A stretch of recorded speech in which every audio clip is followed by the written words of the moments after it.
ಎಲ್ಲ ನನ್ನ ಕನ್ನಡಿಗರಿಗೆ ನಮಸ್ಕಾರ, ನನ್ನ ಪ್ರೀತಿಯ ವೀಕ್ಷಕರಿಗೂ ನಮಸ್ಕಾರ. ಏನಪ್ಪ ವಿಚಾರ ಅಂದರೆ, ರಾಘವೇಂದ್ರ ಸ್ವಾಮಿ ಒಂದು ದೇವಸ್ಥಾನದ ಬಗ್ಗೆ ದಯವಿಟ್ಟು ಪೂರ್ತಿ ಕೇಳಿ ನಿಮ್ಮ ಮನಸ್ಸಿಗೆ ತಿಳಿಸಿ. ಶ್ರೀ ಗುರು ರಾಘವೇಂದ್ರ ಸ್ವಾಮಿ ಆಯ ನಮಃ. ರಾಘವೇಂದ್ರ ಸ್ವಾಮಿ ಮಂತ್ರಾಲಯದಲ್ಲಿ ಮೂಲ ಸ್ಥಳ ಮಂತ್ರಾಲಯ. ಅಲ್ಲಿ ಯಾವುದೇ ರೀತಿಯಲ್ಲಿ ಜನಗಳಿಗೆ ಮೋಸ ಮಾಡೋದು, ಬಕ್ರ ಮಾಡೋದು, ದೇವರ ಹೆಸರು ಹೇಳ್ಕೊಂಡು ದುಡ್ಡು ಮಾಡೋದು ಯಾವುದೇ ರೀತಿ ಇಲ್ಲ ಮಂತ್ರಾಲಯದಲ್ಲಿ ನಾನು ನೋಡಿದ್ದೀನಿ. ಆದರೆ ಆ ದೇವರ ಹೆಸರು ಹೇಳ್ಕೊಂಡು, ಆ ರಾಘವೇಂದ್ರ ಸ್ವಾಮಿಗಳ ಹೆಸರು ಹೇಳ್ಕೊಂಡು ಕೆಲವು ದೇವಸ್ಥಾನಗಳಲ್ಲಿ ದುಡ್ಡು ಮಾಡ್ತಾ ಇದ್ದಾರೆ. ದೇವ್ರು ಈ ಥರ ಮಾಡಂತ ಹೇಳಿದೆಯಾ? ರಾಘವೇಂದ್ರ ಸ್ವಾಮಿಗಳು ಈ ಥರ ಮಾಡು ಅಂತ ಹೇಳಿದಾರಾ? ಹೇಳಿಲ್ಲ. ಈ ರೀತಿ ನೀವು ನಿಜವಾಗ್ಲೂ ಈ ದೇವರಿದ್ದರೆ ಜನಗಳಿಗೆ, ಪ್ರತಿಯೊಬ್ಬ ನಾಗರಿಕನಿಗೂ ಒಳ್ಳೆಯದಾಗಲಿ ಅಂತಂದೇಳಿ ಬಯಸಿ. ಆದರೆ ನಿಮಗೆ ಮಾತ್ರ, ದೇವಸ್ಥಾನದವ್ರಿಗೆ ಮಾತ್ರ, ಪೂಜಾರಿಗಳಿಗೆ ಮಾತ್ರ ಒಳ್ಳೆಯದಾಗಬೇಕು. ಜನಗಳಿಗೆಲ್ಲ ಇವ್ರು ಹೇಳ್ತಾರೆ, ನಾನು ದೇವಸ್ಥಾನಕ್ಕೆ ಹೋಗ್ಬಿಟ್ರೆ ನಾನು ಬದುಕ್ಬಿಟ್ಟೆ, ಹಂಗಾಗ್ಬಿಟ್ಟೆ, ಹಿಂಗಾಗ್ಬಿಟ್ಟೆ. ನೋಡಿ, ನಮಗೆ ಏನೇನು ಆಗಬೇಕಾಗಿತ್ತು ಅದು ಖಂಡಿತ 100% ಅದೇ ಆಗುತ್ತೆ. ಅದು ಬಿಟ್ಬಿಟ್ಟು ನಾನು ಕಾಯಿ ಕಟ್ಟಿದ್ರೆ ಆಗೋಯ್ತು, ನಾನು ಹಂಗಾಗೋದ್ರೆ ಆಗೋಯ್ತು, ಅದೆಲ್ಲ ಬರೀ ಸುಳ್ಳು. ಅರ್ಥ ಮಾಡ್ಕೊಳ್ಳಿ. ನಂಬಿಕೆ ಇರಲಿ, ಮೂಢನಂಬಿಕೆ ಹೋಗಬೇಡಿ. ಇವತ್ತು ಈ ದೇವರ ಹೆಸರು ಹೇಳ್ಕೊಂಡು, ನಮ್ಮ ಕರ್ನಾಟಕದಲ್ಲಿ ದೇವರುಗಳು ಹೆಸರು ಹೇಳ್ಕೊಂಡು ದುಡ್ಡು ಮಾಡ್ತಾ ಇದ್ದಾರೆ ಹೊರತು ಜನಗಳಿಗೆ ಅದರಿಂದ ಒಳ್ಳೆಯದಾಗಲ್ಲ. ಅದು ನಮಗೆ ಆಗಬೇಕಾಗಿರುತ್ತೆ, ಆಗುತ್ತೆ 100%. ಅದು ಬಿಟ್ಬಿಟ್ಟು ಅಲ್ಲಿ ಹೋಗಿದ್ದಕ್ಕೆ ಆಯಿತು, ಅಲ್ಲಿ ಮಾಡಿದ್ದಕ್ಕೆ ಆಯಿತು.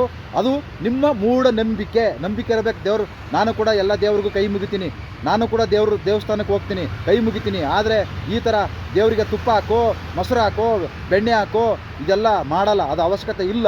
ನನ್ನ ಭಕ್ತಿಯಿಂದ ನಾನು ಕೈ ಮುಗಿತೀನಿ, ನಾನೇನು ಕೇಳ್ಕೊತೀನಿ. ದೇವರು ನಮಗೇನು ಕೇಳಿದ್ದೆಲ್ಲ ಕೊಡೋದಿಲ್ಲ, ಗೊತ್ತಾಯ್ತಾ? ನಮಗೆ ಒಳ್ಳೆ ಆರೋಗ್ಯ ಕೊಟ್ಟರು ಸಾಕು. ಈ ದೇವರನ್ನು ಪ್ರಕೃತಿ ಮಡಿಲಲ್ಲಿ ನಿಂತ್ಕೊಂಡು ಹೇಳ್ತಾ ಇದ್ದೀನಿ. ಮುಂದೆ ನೋಡಿ ಬರುತ್ತೆ ವಿಡಿಯೋ, ಯಾವ ರೀತಿ ಇದೆ, ಯಾವ ರೀತಿ ಜನಗಳಿಗೆ ಬಕ್ರ ಮಾಡ್ತಾ ಇದ್ದಾರೆ, ಯಾವ ರೀತಿ ಜನಗಳ ಹತ್ರ ದುಡ್ಡು ಮಾಡ್ತಾ ಇದ್ದಾರೆ. ಅರ್ಥ ಮಾಡ್ಕೊಳ್ಳಿ. ಆ ರೀತಿ ಕಾಯಿ ಕಟ್ಟಂಗೆ ಒಳಗಂಗಿದ್ರೆ ನಿಜವಾಗ್ಲೂ ನಮ್ಮ ದೇಶದ ಪ್ರಧಾನಮಂತ್ರಿಗೂ ಕಟ್ಟಿ ಅವ್ರ ಹೆಸರು ಹೇಳ್ಕೊಂಡು, ನಮ್ಮ ರಾಜ್ಯದ ಮುಖ್ಯಮಂತ್ರಿಗಳಿಗೂ ಕಟ್ಟಿ, ಪ್ರತಿಯೊಬ್ಬ ರಾಜಕಾರಣಿಗಳಿಗೂ ಒಳ್ಳೆ ಬುದ್ಧಿ ಬರಲಿ. ಅವ್ರು ದುಡ್ಡು ಮಾಡೋದು ಬೇಡ, ಜನಗಳಿಗೆ ಒಳ್ಳೆ ಕೆಲಸನೇ ಮಾಡಬೇಕು ನಂಗೆ ಹೇಳಿ ಕಟ್ಟಂಗಿದ್ರೆ ಕಟ್ಟಿ. ಯಾಕಂದರೆ ನಾನು ಒಬ್ಬ ಚೆನ್ನಾಗಿದ್ದು ಬಿಟ್ರೆ, ನಾನೊಬ್ಬ ಒಳ್ಳೇದಾಗ್ಬಿಟ್ರೆ ಅದು ಪ್ರಯೋಜನ ಇಲ್ಲ. ಯಾಕಂದರೆ ಇಡೀ ಜನಕ್ಕೆ, ಕರ್ನಾಟಕದ ಜನಕ್ಕೆ ಎಷ್ಟೋ ಜನ ಇನ್ನು ಭಿಕ್ಷೆ ಬೇಡ್ತಾ ಇದ್ದಾರೆ, ರೋಡಲ್ಲಿ ಮಲಗ್ತಾ ಇದ್ದಾರೆ. ಅವ್ರಿಗೆಲ್ಲದೂ ಒಳ್ಳೇದಾಗಂಗಿದ್ರೆ ಕಾಯಿ ಕಟ್ಟಿ, ನಿಮಗೆ ಒಳ್ಳೇದಾಗಂಗಿದ್ರೆ ಅದು ನಿಮ್ಮ ಮೂಢನಂಬಿಕೆ. ಅದು ನಿಜವಾಗ್ಲೂ ಇದೆಲ್ಲ ಬರೀ ಸುಳ್ಳಿದು. ನಿಜವಾಗ್ಲೂ ಈ ದೇವಸ್ಥಾನದರೇ ಮುಖ್ಯಮಂತ್ರಿಗಳಿಗೆ ಮತ್ತು ರಾಜಕಾರಣಿಗಳಿಗೆ, ಪ್ರಧಾನಮಂತ್ರಿಗಳಿಗೆ ಕಟ್ಟಿ ಈ ಪೆಟ್ರೋಲ್ ರೇಟ್ ಕಮ್ಮಿಯಾಗಂಗೆ ಕಟ್ಟಲಿ, ಡೀಸೆಲ್ ರೇಟ್ ಕಮ್ಮಿಯಾಗಂಗೆ ಕಟ್ಟಲಿ, ಎಲ್ಲ ದಿನಸಿ ಪದಾರ್ಥಗಳ ರೇಟ್ಗಳನ್ನು ಕಮ್ಮಿಯಾಗಂಗೆ ಕಟ್ಟಲಿ. ನೋಡೋಣ, ಆಗಲ್ಲ, ಸಾಧ್ಯನೇ ಇಲ್ಲ. ಅದು ಮೂಢನಂಬಿಕೆ. ಮುಂದೆ ಬರ್ತಾ ಇದೆ ನೋಡಿ. ದಯವಿಟ್ಟು ನಾನು ದೇವರನ್ನು ವಿರೋಧ ಮಾಡುವುದಿಲ್ಲ. ದೇವರ ಹೆಸರು ಹೇಳ್ಕೊಂಡು ಈ ದುಡ್ಡು ಮಾಡ್ತಾ ಇದ್ದಾರಲ್ಲ, ಇದನ್ನು ಮಾತ್ರ ವಿರೋಧ ಮಾಡುತ್ತೇನೆ. ಮುಂದೆ ಇದೆ ನೋಡಿ. ಎಲ್ಲರಿಗೂ ಒಳ್ಳೆಯದಾಗಲಿ. ವಿಧಾನವನ್ನು, ಪೂಜೆಯನ್ನು ನಾನು ಮಾಡಲ್ಲ, ನನಗೆ ಅವಶ್ಯಕತೆ ಇಲ್ಲ, ನನಗೆ ಅದು ಬೇಕಾಗಿಲ್ಲ. ನೋಡಿ, ರಾಘವೇಂದ್ರ ಸ್ವಾಮಿ ಮಠ ಅಂದರೆ ನಮಗೆ ಭಾಳ ಅದ್ಭುತವಾದ ದೇವರು. ಸುಮಾರು ಜನ ರಾಘವೇಂದ್ರ ಸ್ವಾಮಿ ಭಕ್ತರು ಇದ್ದಾರೆ. ಅದು ಮೂಲ ಮಂತ್ರಾಲಯದಲ್ಲಿ ರಾಘವೇಂದ್ರ ಸ್ವಾಮಿ ಸನ್ನಿಧಿ ಇದೆ. ಇವಾಗ ನಮ್ಮ ಕರ್ನಾಟಕದಲ್ಲಿ ಬೇರೆ ಎಲ್ಲ ಕಡೆ ಇರ್ಬೋದು, ಎಲ್ಲ ಬ್ರಾಂಚ್ಗಳು ಓಪನ್ ಮಾಡ್ಕೊಂಡಿದ್ದಾರೆ. ರಾಘವೇಂದ್ರ ಸ್ವಾಮಿ ದೇವಸ್ಥಾನ ಹೆಸರಲ್ಲಿ ಬ್ರಾಂಚ್ಗಳು ಓಪನ್ ಮಾಡ್ಕೊಂಡಿದ್ದಾರೆ. ನೋಡಿ, ಇಲ್ಲಿ ಒಂದು ಕಡೆ ಮಧ್ಯದಲ್ಲಿ ರಾಘವೇಂದ್ರ ಸ್ವಾಮಿ ಇದ್ದಾರೆ, ಈ ಕಡೆ ಪಕ್ಕದಲ್ಲಿ ಉಗ್ರ ನರಸಿಂಹ ಇದ್ದಾರೆ, ಈ ಕಡೆ ಆಂಜನೇಯ. ನೋಡಿ, ಇಲ್ಲಿ ಅಲಂಕಾರ ಮಾಡ್ತಾರೆ ಆಂಜನೇಯ. ಇಲ್ಲಿ ಜನಗಳಿಗೆ ಯಾವ ರೀತಿ ಒಂಥರ ಇದು ಬಕ್ರ, ಇದು ಮೂಢನಂಬಿಕೆ. ಇದು ನನ್ನ ಪ್ರಕಾರ ಇದು ಮೂಢನಂಬಿಕೆ. ದೇವ್ರು ಇದ್ದಾರೆ, ಕೈ ಮುಗಿರಿ. ನಿಮ್ಗೇನಾಗುತ್ತೆ ಅದು ಬೇಡ್ಕೊಂಡ್ರೆ ಏನು, ಹಂಗಲ್ಲಿ ಕಾಯಿ ಕಟ್ಟಿಬಿಟ್ರೆ ನಿಮ್ಗೇನು ಏಯಪ್ಪ ನಾಳೆ ಕೋಟ್ಯಾಧಿಪತಿಗಳಾಗ್ಬಿಡ್ತಾರ? ಇಲ್ಲ. ಇಲ್ಲಿ ಒಂದು ದುಡ್ಡು ಮಾಡುವ ವಿಧಾನ ಅಂದರೆ ಹಿಂಗೇನೆ. ನೋಡಿ, ಇಲ್ಲಿ ಒಂದು ಕಾಯಿ ಕಟ್ಟಕ್ಕೆ ಒಂದು ದಿನಕ್ಕೆ ಒಂದು ಸತಿ ಕಟ್ಟೋದು. ಒಂದು ಕಾಯಿ ಕಟ್ಟಲಿಕ್ಕೆ 760 ರೂಪಾಯಿ ಆಗುತ್ತೆ. ಒಂದು ದಿನಕ್ಕೆ 760 ರೂಪಾಯಿ ಅಂದರೆ ಒಂದು 100 ಜನ ಕಟ್ಟಿದರೆ 76,000 ರೂಪಾಯಿ ಆಗುತ್ತೆ ಒಂದು ದಿನಕ್ಕೆ. ಒಂದು 200 ಜನ ಅನ್ಕೊಳ್ಳಿ, ಒಂದು ದಿನಕ್ಕೊಂದು 200 ಜನ ಕಟ್ಟಲ್ವಾ? 76,000 ರೂಪಾಯಿ ಬರೀ ಕಾಯಿ ಕಟ್ಟಿದರೆ. ಅವರು ಬರೀ ಕಾಯಿ ಕಟ್ಟಿಬಿಟ್ಟು ಸುಮ್ಮನೆ ಬರೋದಲ್ಲ, 21 ವಾರ ಇಲ್ಲ 18 ವಾರ ಹೋಗ್ಬೇಕು ಅಲ್ಲಿಗೆ. ಪ್ರತಿ ವಾರಕ್ಕೊಂದ್ಸತಿ 18 ವಾರ ಹೋಗ್ಬೇಕು, ಇಲ್ಲಿ 21 ವಾರ ಹೋಗ್ಬೇಕು. ಅಲ್ಲಿ ಹೋಗಿ ಈ ಥರ ನೋಡಿ, ದೇವ್ರ ಜನ ಮರಳೋ ಜಾತ್ರೆ ಮರಳೋ, ಜನ ಮರಳೋ ಜಾತ್ರೆ ಮರಳೋ. ಇದೇನು ಭಕ್ತಿ ಅಂತಾರೆ ಇದಕ್ಕೆ? ಇದು ಒಂಥರ ಹುಚ್ಚು ಭಕ್ತಿ, ಇದು ಮೂಢನಂಬಿಕೆ ಭಕ್ತಿ.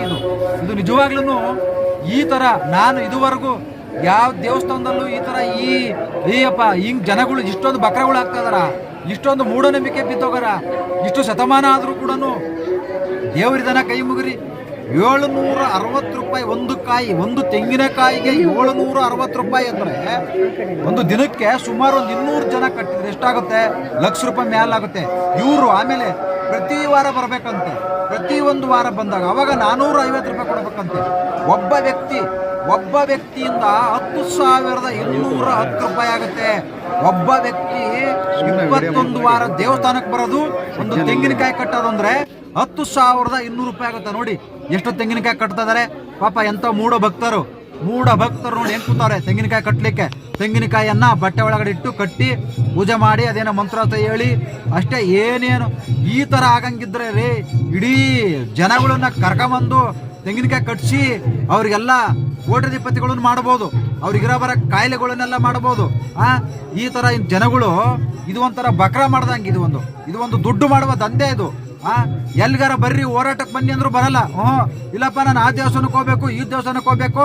ನಮ್ಮ ಜನಗಳು ಯಾವ್ದಾರು ಸಮಸ್ಯೆ ಇದ್ರೂ ಬರಲ್ಲ, ಯಾವ್ದಾರು ಸಮಸ್ಯೆ ಇದೆ ಬನ್ನಿ ಅಂದ್ರೂ ಬರಲ್ಲ. ಈ ತರ ದೇವಸ್ಥಾನಗಳು ಹೋಗಿ ತೆಂಗಿನಕಾಯಿ ಕಟ್ಟೋದು, ಇನ್ನೇನೋ ಕಟ್ಟೋದು, ಏನೇನೋ ಮಾಡೋದು, ಹರಕೆ ತೀರಿಸ್ಬಿಟ್ರೆ ಇವ್ರಿಗೆ ನೋಡಿ ದೇವ್ರಿದಾನೆ ಕೈ ಮುಗಿರಿ. ನೋಡಿ ಎಲ್ಲ ರೆಡಿಯಾಗಿ ಕುತ್ಕೊಂಡವ್ರೆ ಕಾಯಿ ಕಟ್ಟಕ್ಕೆ. ಕಾಯಿ ಮೇಲೆ ಅವ್ರ ಹೆಸರು, ಅವ್ರ ದಿನಾಂಕ, ಎಷ್ಟು ವಾರ ಬರಬೇಕು, ಯಾವಾಗ ಬರಬೇಕು, ಯಾವಾಗ ಬೇಕಾದ್ರೂ ಬರ್ಬೋದು. ಇಲ್ಲಿಗೆ ಬೆಳಗ್ಗೆ 6 ಗಂಟೆಯಿಂದ ರಾತ್ರಿ 10 ಗಂಟೆವರೆಗೂ ಈ ದೇವಸ್ಥಾನಕ್ಕೆ ಬರಬಹುದು. ಯಾಕಂದ್ರೆ ನಾವು ದೇವರಿಗೆ ಪೂಜೆ ಆಗತ್ತೆ ಬಿಡುತ್ತಾ ಗೊತ್ತಿಲ್ಲ, ದೇವರಿಗೆ ಪೂಜೆ ಆಗುತ್ತಾ ಬಿಡುತ್ತಾ ಗೊತ್ತಿಲ್ಲ. ಆದ್ರೆ ಕಾಯಿ ಹುಳು ಕಟ್ಟಿಬಿಟ್ಟು ನಿಮ್ಮ ಕಡೆ ನೀವು ಬರ್ತಾ ಇರ್ಬೇಕು ದೇವರಿಗೆ ಕೈ ಮುಗಿದು. ಯಾಕಂದ್ರೆ ನಾವು ಅಲ್ಲಿ ಬೆಳಗ್ಗೆ ಹೋಗಿದ್ದು 8 ಗಂಟೆಗೆ, ದೇವ್ರಿಗೆ ಇನ್ನೂ ಪೂಜೆನೂ ಮಾಡಿರಲಿಲ್ಲ, ಅಲಂಕಾರನೂ ಮಾಡಿರಲಿಲ್ಲ. ದೇವರ ಪೂಜೆ ಆಗಿದ್ದು, ದೇವರ ಮಂಗಳಾರತಿ ಆಗಿದ್ದು ಎಷ್ಟು ಗಂಟೆಗೆ ಗೊತ್ತಾ? ಮಧ್ಯಾಹ್ನ 2 ಗಂಟೆಗೆ ಮಂಗಳಾರತಿ ಆಗಿದ್ದು. ಇನ್ನ ನೋಡಿ ಇಲ್ಲಿನ ಮಾಡ್ತಾ ಇದ್ದಾರೆ, ಆ ದೇವ್ರಿನ್ನ ಮಂಗಳಾರತಿ ಆಗಿಲ್ಲ. ಆದರೂ ಕೂಡ ದೇವರಿಗೆ ಪೂಜೆ ಆಗುತ್ತೆ ಬಿಡುತ್ತಾ ಗೊತ್ತಿಲ್ಲ. ಈ ತರ ಜನಗಳನ್ನ ಕುಂದಿರಿಸ್ಕೊಂಡು ಇದು ಒಂದು ಬಕ್ರ ಮಾಡೋ ರೀತಿ ಅಂತ ಅನ್ಕೊಂಡಿದ್ದೀನಿ. ಯಾಕಂದ್ರೆ ದೇವರಿದ್ದಾರೆ ಕೈ ಮುಗಿರಿ. ಮಂತ್ರಾಲಯದಲ್ಲೂ ಕೂಡ ಈ ತರ ಮಾಡಲ್ಲ, ಮಂತ್ರಾಲಯದಲ್ಲಿ ಕೂಡ ಈ ತರ ಮಾಡಲ್ಲ. ಮಂತ್ರಾಲಯ ಮೂಲ ದೇವಸ್ಥಾನ, ಮಂತ್ರಾಲಯ ರಾಘವೇಂದ್ರ ಸ್ವಾಮಿ ದೇವಸ್ಥಾನದಲ್ಲಿ ಈ ತರ ಮಾಡಲ್ಲ.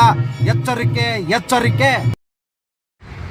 ನೋಡಿದ್ರಲ್ಲ ಸ್ನೇಹಿತರೆ, ಈ ವಿಡಿಯೋದ ಬಗ್ಗೆ ಕೆಲವರು ಕೆಟ್ಟದಾಗ ಕಮೆಂಟ್ ಮಾಡಿದರು, ಕೆಲವರು ಎದುರಿಸಿದರು, ಕೆಲವರು ಭಯಪಡಿಸಿದ್ರು.